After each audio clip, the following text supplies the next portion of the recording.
तो आगे हमारे पास न्यूटन्स लॉज आते हैं बेटा, ठीक है। दिस लेसन का हमारे पास जो सेकंड पार्ट हो क्या, लॉज ऑफ मोशन है। तो जो लॉज ऑफ मोशन है बेटा किसने दिए थे, न्यूटन ने दिए थे, ठीक है ना। और न्यूटन ने जो लॉज तो कब दिए थे बेटा, 1686, दैट मीन 1686 के अंदर दिए थे। और टोटल कितने लॉज दिए थे बेटा उसने, 3 लॉज दिए थे, ठीक है ना। अभी तीनों जो लॉज हैं ये हमने 1 बाय 1 पढ़ने हैं बेटा, जिसमें हमारे पास जो फर्स्ट लॉ है वो क्या है बेटा, Newton's first law of motion, ठीक है ना। जो फर्स्ट लॉ है वो क्या कहता है बेटा कि अगर कोई भी जो ऑब्जेक्ट है ना, अगर वो रेस्ट पे है, किसमें बेटा, रेस्ट पे है, तो वो रेस्ट पे रहेगा। अगर वो यूनिफॉर्म मोशन में है ना, तो यूनिफॉर्म मोशन में ही रहेगा, ठीक है ना। और वो कब तक रहेगा बेटा, कि जब तक उसके ऊपर कोई एक्सटर्नल फोर्स काम नहीं करेगा ना, तब तक वो यूनिफॉर्म मोशन में, या फिर जो रेस्ट की जो उसकी पोजीशन है ना, वो उसी के अंदर रहेगा। और इसी लॉ को क्या नाम देगा बेटा, फर्स्ट लॉ ऑफ मोशन, ठीक है।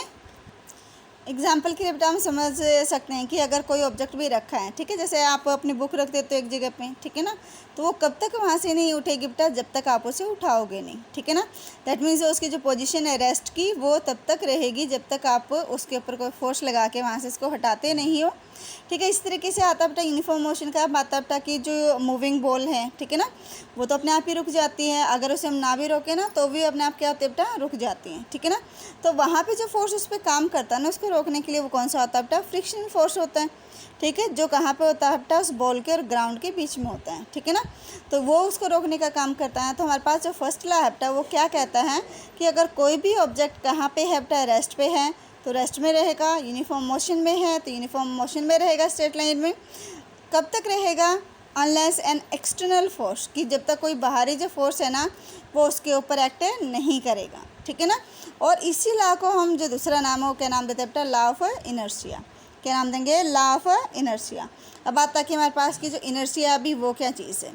जो इनर्शिया होती है ना बेटा, ये एक प्रॉपर्टी होती है ऑब्जेक्ट्स की, जो क्या करते हैं बेटा, उनकी जो पोजीशन होती है ना, स्टेट होती है, चाहे रेस्ट की हो या फिर मोशन की हो, वो उसको चेंज करने के लिए रजिस्ट करती है।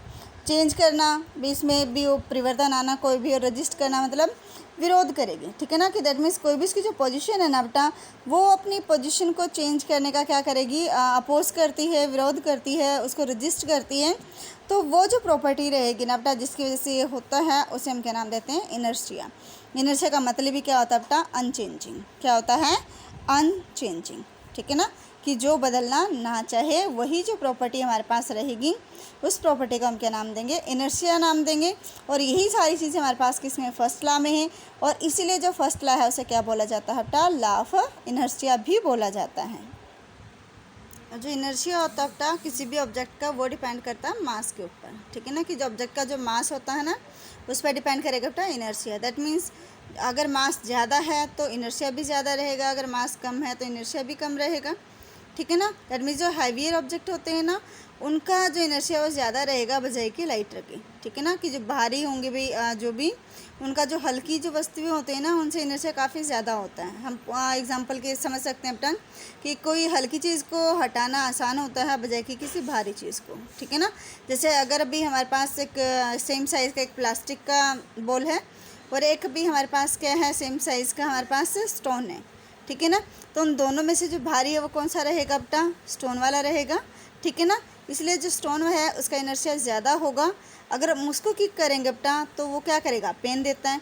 दैट मीन्स क्या है बेटा कि उसके अंदर इनर्शिया ज़्यादा है, और अपनी पोजीशन को रजिस्ट करने में क्या करता है बेटा, उतना ही ज़्यादा वो उसका विरोध करता है, ठीक है। जिसकी वजह से क्या होता है बेटा कि जब उसको हम किक करेंगे तो हमें पेन होएगा। तो ये यहाँ पे हमारे पास जो ओवरऑल क्या रहेगा बेटा कि अगर कोई ऑब्जेक्ट है उसका मास ज़्यादा है, वो भारी है, तो उसका इनर्शिया भी क्या रहेगा बेटा, ज़्यादा रहेगा। और अगर कोई चीज़ हल्की है तो उसका इनर्शिया भी क्या रहेगा बेटा, कम रहेगा। जैसे फॉर एग्जांपल हम समझ लेते हैं कि जो ट्रक और जो कार है, दोनों का हम कंपैरिजन करें तो ट्रक का मास ज़्यादा है, ठीक है ना। ये हैवियर है कार से, इसलिए इसका जो इनर्शिया है वो भी क्या रहेगा बेटा, ज़्यादा रहेगा। इसी तरीके से आप समझ सकते हो बेटा कि जो ट्रेन या साइकिल में से आप कंपैरिजन कर सकते हो, ठीक है। इस तरीके से आप कॉइन्स के अंदर भी कर सकते हो कि एक 5 रुपीज़ कॉइन्स है और एक आपके पास क्या है बेटा, एक आपके पास 1 रुपीज़ कॉइन है। तो आपके पास इनर्शिया किसका ज़्यादा रहेगा, 5 रुपीज़ वाला जो कॉइन है उसका इनर्शिया ज़्यादा रहेगा, ठीक है ना, क्योंकि उसका जो मास है वो ज़्यादा है, या फिर हम कह सकते हैं वो 1 रुपये की कॉइन से ज़्यादा हैवियर होता है, ठीक है ना। तो यहाँ पे हम एक छोटा सा अपना एग्जाम्पल से समझ सकते हैं कि जैसे भी कोई खाली गिलास लो आप, ठीक है ना, और उस गिलास के ऊपर आप एक कोई गत्ता रखो, ठीक है ना, पेपर रखो, उसके ऊपर आप क्या रखोगे बेटा, कोई कॉइन रख दो। जब आप उसे जर्क करोगे ना बेटा स्पीड के साथ, तो जो कॉइन होता है ना बेटा वो कहाँ होगा, गिलास के अंदर गिर जाता है, और जो पेपर है वो कहाँ होता है बेटा, बाहर निकल जाता है, ठीक है ना। तो दैट मीन्स यहाँ पे जो कॉइन रखा था उसमें क्या है बेटा, इनर्शिया होने की वजह से उसने अपनी पोजीशन का क्या किया बेटा, जो चेंज था पोजीशन में उसको रजिस्ट किया और वो वहीं पे गिलास के अंदर फॉल हो गए, ठीक है। तो ये हमारे पास कुछ कॉमन से एग्जांपल हैं जो किसके बारे में दिखाते हैं बेटा, इनर्शिया के बारे में दिखाते हैं, ठीक है, जो हमारे पास किससे रिलेट करता है, न्यूटन के फर्स्ट लॉ से रिलेट करता है, ठीक है बेटा। अब आगे हमने इसकी एप्लीकेशंस करनी है तो वो हम बाद में करते हैं।